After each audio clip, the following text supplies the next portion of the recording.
Time for another board recap podcast. Dr. Smith, how are you today? It's a great day. Definitely. So let's jump into last night's school board meeting. So once again, as always, we had a lot of good news to share, or great news to share. So, and I know a lot of these make you smile as a superintendent as well. Yes, So they do. hard to believe we're already getting ready to start signing up for courses for our high school students, which Yes. that is really hard to believe because it seems like we just started. But one statistic we listed last night, and really I think this is a huge shout out to our students. We have seen an increase of over 135% in number of students enrolled in AP courses just since 2019. And kudos to those students because those are not easy, and clearly they're doing their best to really take on a challenge. That's right. And I think we have 32 different advanced placement courses, which I think is more than anyone offers in this region. And we have tremendous enrollment at that, tremendous teachers, and great outcomes. And we do know that students, even if they maybe in the past wouldn't have considered that, taking one AP course can really be beneficial to them, just that experience. Absolutely. There's a lot of research out there that just exposure to the rigor of AP courses certainly bodes well for one's enrollment and ability to persist in college. Absolutely. And then moving on through good news from last night, talked about the fact we're going to be promoting this heavily. It's that time of year again to nominate for our Outstanding Educators of the Year through University of Evansville. And this is a program that really does lift educators up. We've always seen many of our teachers winning these honors each year. And so it's always a very positive experience. So Certainly is. encourage people to nominate your favorite educator for that. Also continue to promote. It's our United Way campaign window going on. It's really for the EVSC employees, but we've been promoting that on social media as well because we've got lots of families and community members that are contributing as well. Certainly a great organization that supports everyone in this community. Couldn't agree more. We're blessed with so many community-minded organizations, and the United Way, I think, exemplifies the work of building everyone up so our entire community can succeed. So I appreciate all the efforts of everyone to not only promote the United Way, but also to contribute. Most definitely. And then also shared some pictures and lifted up the fact our Career Center, Southern Indiana Career and Technical Center on Lynch Road, had their college and career fair recently. Great turnout. Lots of businesses and organizations there that students could link up with, whether it be after their time in high school, or we know so many of our students at the Career Center go on to university and college afterwards. So, I mean, just for them to see the possibilities of what is out there. I think you stopped in, and I know it was very impressive. Certainly did. Over 130 different entities were there. I think it was a great day for our students and for those organizations that came and just basically shared with students the abundant opportunities that there are available right here in our community for our students. And we're so fortunate to have that Career Center. Really is just a top-notch facility. It is So, one of the top 5 in the nation. yes, most definitely. Something too, another bit of good news. Then this was a recently held event and partnership with University of Evansville called Choir Palooza. So it was our middle and high school choir students coming together at the University of Evansville. They worked with clinicians, which are experts in the field of vocal music, to really hone their skills, work with them. Then they even performed in New Chapel, and that was really an interesting event. It was, and Andrea Drury, who heads up our choral program, both of the presenters reached back out to Andrea and said what an incredible event that was. They posted the same sentiments on their Facebook pages and said, you're probably going to be contacted nationally because as this was organized and so well run, that more are going to try to emulate what you did here today. And the presenters really did comment on how prepared our students were, how well behaved they were, how receptive they were to instruction. Just a good day all around. Yeah, definitely. Really an exciting opportunity for all of those middle and high school students and with their choir and singing abilities. So excited about that. And then one more thing, this is staying in the world of fine arts. A lot of success this year from our high school marching bands.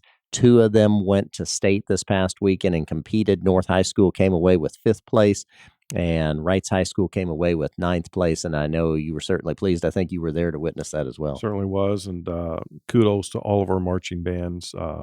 They all had outstanding performances this year. And so when I commented about that last night in our board meeting, I referenced the support that the teachers provide our students, the hard work that our students do. And then also, I know from firsthand experience, having been a high school band and orchestra director for 17 years, that parents are so instrumental, no pun intended, No, that's on the good. That's success very of our good. marching bands. And I've had numerous parents commented over the years that, geez, I just thought my child was signing up for marching band. I didn't realize that I was signing up for this also. But that kind of dedication and then family atmosphere, I think just It just brings everyone together. it really does. And some of the best friendships I have started with parents in our marching bands. At our last podcast for a board recap, we talked about some of the athletic success we've had this year so far. Now here we're talking about choir palooza, and we're talking about marching band, and these are just examples of so many different activities that our kids at all ages get involved with. And of course, we know the work in the classroom is so important, but boy, it's these experiences outside that really just continue to help students develop. Absolutely. And that's, I think, why they're called co curricular, because what happens in the classroom is just as important as what happens outside of the classroom. And we're blessed to have so many activities and outstanding teachers and coaches. And it really does amplify and lift up everything that we do in the classroom, also. Yes, yes, for sure. So that's all of our good news we got to celebrate last night. And if you will, Dr. Smith, take us into consent items. Certainly will. So we'll jump right into consent item 3.02, allowance of payments. So allowance of payments for this 2-week period was 9.7 million and was a very typical allowance of payment period. Had one payroll and then also had about, I think, 1.8. Let me find that exactly. Yes, 1.8 million in invoices. So pretty typical for this time of year. Item 3.03, consideration to approve the purchase of items from extracurricular accounts. So Nuka Tech Institute is purchasing the 3D printer. We do have as a board policy that anything that is valued over $500 that's being purchased through extracurricular funds then does have to go through board approval, basically so that we are aware of it, it can be identified, and then also included in insurance. Item 3.04, consideration to approve the fixed pricing for natural gas with Constellation New Energy Gas Division, LLC. This really could have been included in good news This also. really is. Share it with us, if you would, Dr. Smith. I mean, because how we're able to do this and the savings that resulted really is amazing. Well, because of this process over the last 5 years, EVSC has saved over $1 million in the purchase of our natural gas. So we work side by side with Constellation. They are outstanding partners. And so we purchase natural gas that way. And uh, actually, I believe the public should be able to vote or click on that price fluctuation graph. And if you see the dip in gas prices right after October the 22nd, that is exactly the arrow is going to be on that. I think any second now, that is exactly where we purchased natural gas. Typically, this is somewhat of an anomaly when you see in January of 22 and December where that was the lowest. That almost never happens because Because that's in the demand is middle of typically winter, weak. Sure. absolutely. And the old rules of supply and demand go into play there. But we took advantage of this dip because we don't think it's going to go any lower. So, as I said, that could have been in good news. Over the last 5 years, saved more than $1 million by purchasing natural gas in this fashion. And that really is a great example of some things. If you're listening to this in our community, you may not be aware those type of things Right. even go on because of the large size of our organization. Who would ever even think about purchasing gas like that? But Mhm. that it's those things that make a difference to help with saving every penny we can. Clearly, clearly. 3.05, consideration to approve workers' comp excess insurance renewal. So we are self-insured when it comes to workers' compensation. Uh, so basically what this is we pay for any work comp claim that goes up to 400,000. If someone has claims that exceeds 400,000, then we have insurance that picks that up. Epic Insurance Brokers went out and consulted quotes on our behalf, came back then with Midwest employees or employers, which we've been with quite a while. And you'll see that it went up about $18,169 over that 2-year renewal. We did go for 2 years because then that really does lock us in, and it helps us avoid fluctuation in that second year. But that increase is really due to our payroll increasing because we are paying our employees more, and they certainly deserve that. Yes, very well deserved. 3.06 consideration approve the agreement with Deal Consulting Group. Dan Deal and his company have been incredible partners with EVSC. As a result of being awarded 21st Century Community Learning Grant, there's a requirement that we do have an evaluation performed on the efficacy of that grant. And so this is simply approving Dan Deal's evaluation services for that particular grant. Yeah, and really a great partner to the EVSC who's been with us, Yes. worked with us for many, many years now. Has a phenomenal reputation, not only regional and statewide, but also throughout the nation. Yes, and then that takes us into consideration of personnel recommendations. And as I typically say on these podcasts, that is there for your perusal. So we would encourage you to click on personnel recommendations and review them at your leisure. And then we also had a swearing in last night of another EVSC police officer because of wanting to build that department up and make sure that we are providing top notch safety and security in our schools. So happy to do that. Yes. Aaron Hunter now is our latest EVSC police officer, school resource officer, and appreciate the service that he will provide for our students and staff. And keep our environment safe. Yes. And again, that designation of a school resource officer for all of our EVSC PD officers really just gives them that extra layer of expertise in working in schools. Absolutely. And then action items.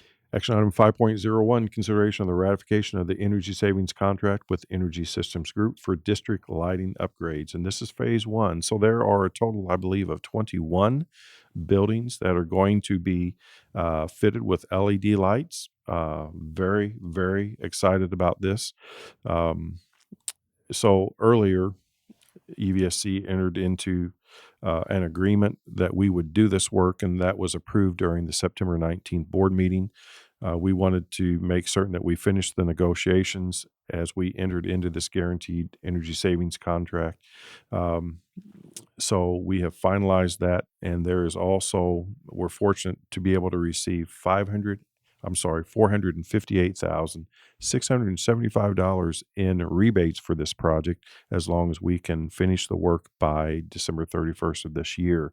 Total cost for the project is $2.3 million, and the payback for this project will be in 5 or 6 years, meaning that we will pay for this $2.3 million project through the savings of energy expenditures in these 21 buildings.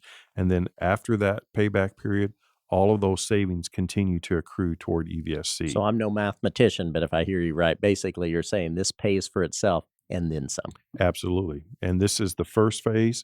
We will then come back and fit all of our facilities, all of our buildings with LED lighting, as well as making certain that we can serve water. As we know, it's no secret, water and the utilization of water and sewage is increasing in Evansville because of the upgrades that have to be done to our systems throughout the Evansville community. So we are making certain that we are as efficient as possible in our water usage. And when you have over 40 schools and then more facilities than that, I mean, every little bit counts. We talked about the natural gas purchasing earlier. Now, when you're talking about lighting, water usage, I mean, paying attention to those details really goes a long way into saving funds. It does. And with the way school funding is now, the way it's set up with the education fund and the operations fund, anything that we can save in the operations fund really does allow us to utilize those funds at a higher level within our classrooms. Which is obviously a great opportunity for us. Yes, it is. 5.02, consideration to approve the purchase of Goldbook Toolkit software from Enome Incorporated. I think this is going to be a tremendous benefit for our special ed This is a teachers. win for sure. It really is. And having a wife that's a special ed teacher, I can tell you how much time she spends on her annual case reviews. So this will help streamline that process. It also helps teachers monitor or with progress monitoring. And really does provide access to those research-based instructional strategies and classroom-ready resources. So excited for our special ed teachers to have this. Certainly hope that it makes their life easier.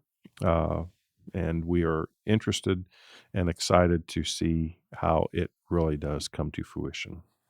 And then information items from last night. Well, and one more. Oh, wait, we do have one more action item. Sorry. Consideration to approve the updates to policies 3120 .06, which basically are all of our background checks and criminal history checks. So we have basically put all of the previous policies into one policy per the advice of the Indiana School Board Association. And I think we've streamlined all of this and updated them because they have been updated due to the House and Road Act 1251 and Senate Road Act 115. Chief of Staff Cameron and his team work very diligently on these policy updates. I certainly wouldn't want him to think that I was jumping over that. So appreciate you pointing that to my attention. Policy work is exciting work. Yes, and then into information items. Yeah, so 6.01 dovetails nicely from the previous action item.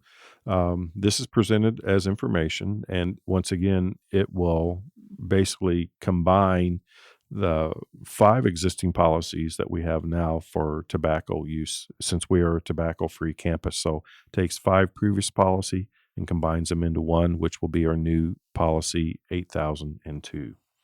And as was mentioned, this is presented as information as a 6.02, 6.03. 6.02 is consideration to approve the agreement with EMS Link.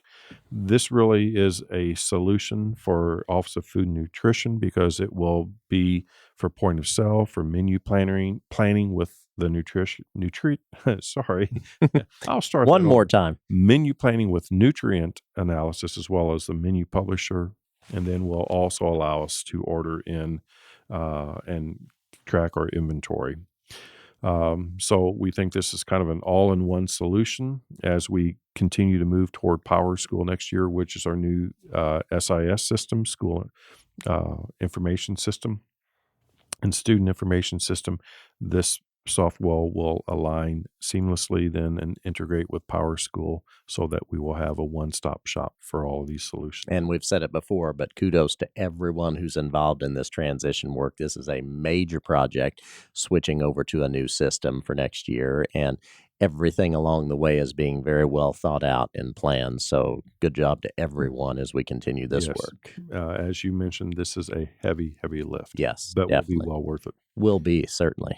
And then finally, under information, 6.03, consideration to award the contract for the 2023 Stringtown Elementary School roof replacement. So bids were put out, and the bid tab then revealed that BNS Roofing was the lowest bid at $413,000. So that is the recommendation. And you can also see the various alternates that were taken on that bid tab. And the source of funding for this will be the general obligations bond. And actually, under information, I'm looking at my screen. I think what's available to the public may not have that level of detail yet. But when and if this is approved by the board, then all of that bid tab goes out for public perusal. Okay, and then anyone that wants can check that out. That wrapped up what was really, once again, always a well-run, very good, informative meeting last night. And our next school board meeting is on the 21st, which amazingly is already going to be on the week of Thanksgiving. So next time we talk, we'll be looking at the weekend, getting ready for Thanksgiving. Yes, we will. All right. Thank you, Dr. Smith, for going through this with us. Thank you so much.